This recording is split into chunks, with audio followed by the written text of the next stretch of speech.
Hi, this is Scott Garibay, and today I'm going to be talking about gerrymandering, and specifically, in my opinion, elucidating my opinion that the Democrat Party should not be asking courts to make gerrymandering illegal or to curtail how gerrymandering can be used. Now, this is a complicated subject, so I'm going to try to kind of put it into a more understandable frame, right?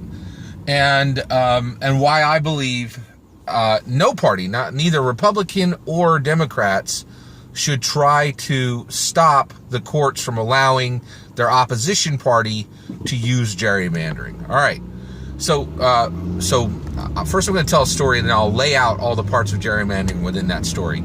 So I'm incredibly blessed. I have 4 children. I have a beautiful wife, and we have a really nice home life, right? This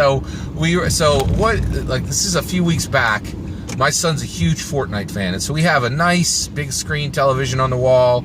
So my son is standing in the middle of the living room. He's in front of he's like to the side of the big screen, and I'm sitting on the couch. I got a TV tray and my little laptop on the TV tray, and I'm studying blockchain, right?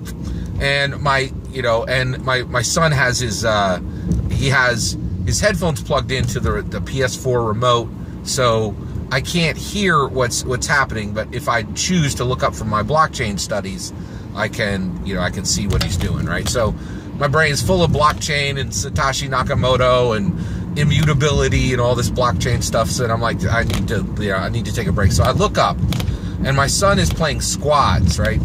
So he's in this situation where him and his squad are fighting against other squads in Fortnite, and one of his buddies is being chased by an opponent, right? And my son comes in the game, of course, on this ATV 4-wheel motorcycle type vehicle, leaps off of the vehicle, pulls out a shotgun, and shoots the opponent who is chasing one of his squad mates.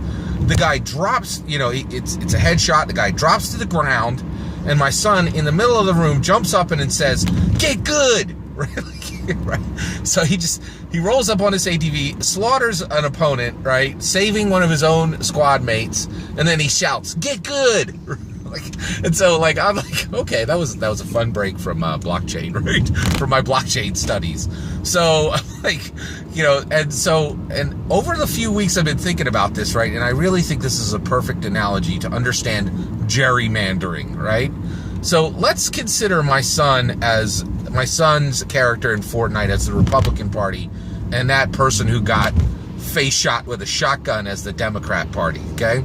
Now, what's been happening is this happens a lot. Republicans come in, and Republicans are crazy good at gerrymandering, right? And they're not just good in a few areas. They're crazy good at gerrymandering across the country, right? And how do they do that, right? How do the Republicans get good at gerrymandering? Well, they have a deep bench. This is important, right?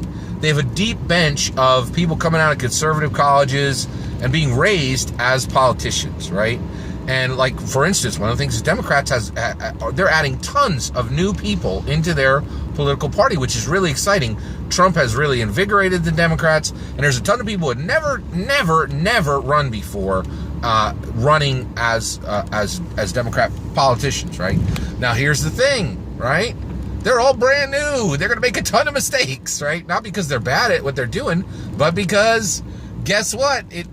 Politics is hard. You're going to learn, right? So, but the Republicans, they understand the power of politics, and they have a deep bench. There are Republicans who are having lots of kids, right? And saying, go be a politician. It's a thing, right? And they have a deep bench.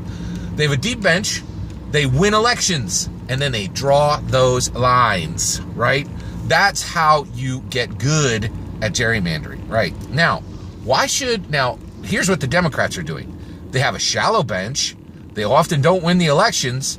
And even when they win the elections, they're hesitant to draw the lines, right?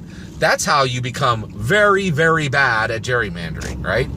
So what do you do with this gerrymandering issue, right? So then when the Democrats have done this, have a shallow bench, not win elections, and then even when they do win elections, be hesitant to draw the lines, right? It's like a perfect storm of being bad at gerrymandering, right? And so what they do is they get incredibly frustrated because all these districts are redrawn and they lose seats and they lose power, right? So what do? They go to the courts and they say, hey, I just got face shot by the Republicans, with gerrymandering. Can you please make that illegal, right? And you're like, no. You need to get good, right?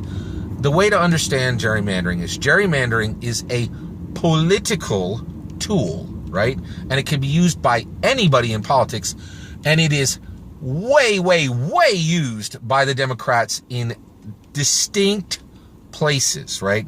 So the problem is the Democrats are, here's Democrats' problems. They have some politicians that are incredibly good at gerrymandering. I'll give you a perfect example. Within the last 2-3 years, Maryland had an entire district completely, they won the election and they drew those lines and they gained a congressional seat in one of the districts in Maryland. It was recognized by a few political reports as one of the biggest political swings in the last 20 years, right? So when the Democrats choose to, they can be way good at gerrymandering. The problem is they can't do it at a national level, right? They truly are now working on that problem of getting a deep bench, right? Trump has really lit a fire under the Democrats' butts to get people into office, right? And so right now there's a ton of people adding to that bench, right? Now they do have a problem in that, more and more Democrats are really starting to not have kids and are like, it's a very real discussion on the Democrat side saying, should we have kids? Because there's going to be a lot of climate change problems. And so if you don't have children who you're telling, go be politicians, your bench is going to be shallower. I'm not sure how they're going to ever fix that. And that seems to only be getting worse for them, right? So that's a significant problem, right? But they are working on the bench issue. They're going to be better a few years from now. They are definitely focusing on winning elections. Those people who are going into those new slots are coming out of nowhere and are like, used to be a hairdresser. Now they're like, a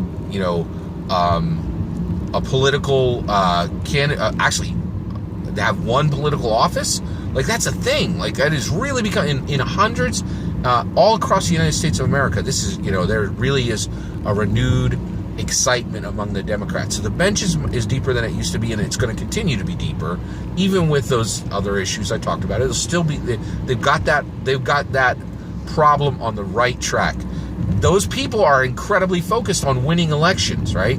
And then the only thing they need to do then is, okay, keep your bench deep, win elections, draw them lines. As soon as they win, boom, get to work. Draw them lines, gerrymander it up, right? And so that's how the Democrats get good. It's a political tool, and it has been used by both sides. And both the Republicans and the Democrats have very clearly demonstrated that they absolutely can gerrymander, right?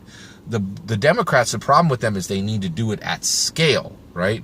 And I really feel like they don't want to go to the, they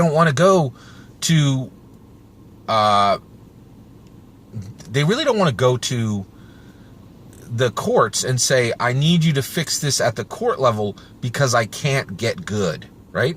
The Democrats can get good, get into the creative mode, practice, and get good, right? So I really feel like Democrats should absolutely stop trying to ask courts to make gerrymandering illegal and simply get good. They've already demonstrated they can do it. They just have to demonstrate they can do it at scale and then use that political tool the way it was meant to be used. Now, that, and of course you should, And so I definitely, also, I'll just say this one last thing. I'm 100% aware that gerrymandering has a history, right? That history is the history. And going forward, gerrymandering should absolutely be used as a political tool. And the only colors it should be rerouting is red and blue, right? And so that's the way to do gerrymandering. It's a political tool. It should be used, just like a wrench. You can use it to, hit somebody in the head, or you can use it to fix a pipe, right? the right thing to do is use it to fix a pipe, right? And so gerrymandering should be used in the correct way. The terrible parts of its history should be excised, and it should be just understood as a wrench. It's a political tool. It's accessible to both parties. The Democrats have absolutely proven they have the ability to gerrymander it. They've done it many times. And at this point, the Republicans are doing it much, much better because they are keeping a deep bench, they are winning elections, and they are absolutely not hesitating to draw those lines. And if the political party does the same, they're contenders. They got tons of smart people. They can absolutely use gerrymandering powerfully to their benefit. So that's my take on gerrymandering. Today, gerrymandering is simply a political tool that can be used to draw the lines for red and blue. And it's equally accessible to both parties, and I think the Democrats should own their contender position and simply move forward, get good, keep that bench deep, win those elections, draw those lines. That's my take on gerrymandering. I'd love to hear what you think on gerrymandering. Let me know if there's any part of gerrymandering that you think I don't understand. I'd be more than willing to learn. I'm always willing to learn. And thank you very much for watching, and please consider liking and subscribing, and have a wonderful millennium.